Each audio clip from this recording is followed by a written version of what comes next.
नमस्कार। आज मेरा विषय है रूस, मॉस्को। 100 साल पहले कार्ल मार्क्स ने रसिया में मार्क्सवाद लागू किया। सब कुछ सरकारी था, इवन खेत भी सरकारी थे। तो उसका रिजल्ट ये हुआ कि 50 साल पहले सन 80 के करीब, 1980, 75-80 के करीब खाने के लाले बढ़ गए, ब्रेड के लाले बढ़ गए पूरे रसिया में सरकारीकरण की वजह से। तो लगभग 50 साल पहले सरकारीकरण को पूरी तरह लात मारी रसिया ने। कार्ल मार्क्स के, लेनिन की फोटो को तोड़ के वहां पे शौचालय बना दिए। कुछ भी सरकारी नहीं छोड़ा। आज जो ये दिख रहा है रसिया या मॉस्को, इसमें कुछ भी सरकारी नहीं है, हर चीज प्राइवेट है। यहाँ की ट्रेन प्राइवेट है, ट्रांसपोर्ट बसेस प्राइवेट है, इवन रोड प्राइवेट है, इवन सेना का एक पार्ट भी प्राइवेट कर दिया रसिया ने। मतलब रसिया कितना है, गलत है, खतरनाक है। थोड़ा खतरा भी पड़ गया था सेना को प्राइवेट करने से। मतलब कितना चेंज करा। 100 साल पहले, 90 साल पहले पंडित नेहरू भी रसिया उस पीरियड में 100 साल पहले रसिया पूरी दुनिया में मार्क्सवाद लागू करना चाह रहा था। पूरी दुनिया में सब कुछ सरकारी करवा रहा था, लालच से, दबाव से। उस लालच में शायद पंडित जी भी आ गए।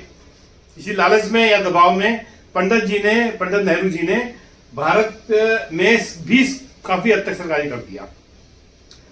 जब हमारे गुरु रसिया ने सब कुछ सरकारी छोड़ दिया, तो भारत अभी तक क्यों चिपका के बैठा हुआ है?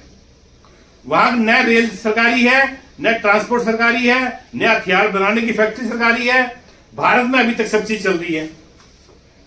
अगर रेल भी प्राइवेट हो जाए तो एक क्रांति हो सकती है भारत में। रेल अगर प्राइवेट सेक्टर में जाएगा तो जो हवाई अड्डों पे जो इतनी भीड़ लगी हुई है बिल्कुल खाली हो जाएंगे। 25% भी मतलब इतनी महंगी सवारी नहीं करना चाहेंगे लोग। ट्रेन में वर्तमान किराए से महंगा होगा कुछ, लेकिन सुविधाएं इतनी अच्छी होगी कि एयरलाइन का 50-60% ट्रैफिक रेल अपनी तरफ खींच लेगी। रोड का 50%, माल भाड़े का 50% रोड का रेल अपनी तरफ खींच लेगा प्राइवेट होने के बाद। तो इससे देश का पेट्रोल बचेगा, जो बाहर विदेश में पैसे जा रहा है, पोल्यूशन भी साफ होगा। चलो मैं इस मुद्दे के सिर्फ इस पर नहीं हटना चाह रहा। जब रसिया ने, हमारे गुरु जिसने हमें सरकारीकरण सिखाया, वहां उसने इवन सेना भी प्राइवेट कर दी, तो भारत अभी तक क्यों सरकारी पे अटका हुआ है? मेरी जनता से अपील है, सरकार चलती है जनता की डिमांड पे।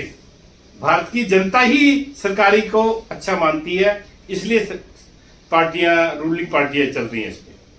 मैं जनता से अपील करता हूं, सरकार से नहीं, जनता से।